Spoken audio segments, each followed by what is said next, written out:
फख्र है कि दो एटमी रियासतों के दरमियान जंगबंदी करवाई। सदर डोनाल्ड ट्रंप की जर्मन चांसलर से व्हाइट हाउस में मुलाकात के दौरान गुफ्तगू।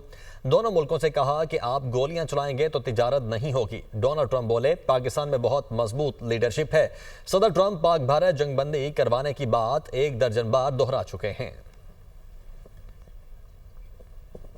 फख्र है कि दो एटमी रियासतों के दरमियान जंगबंदी करवाई। सदर डोनाल्ड ट्रंप की जर्मन चांसलर से व्हाइट हाउस में मुलाकात के दौरान गुफ्तगू।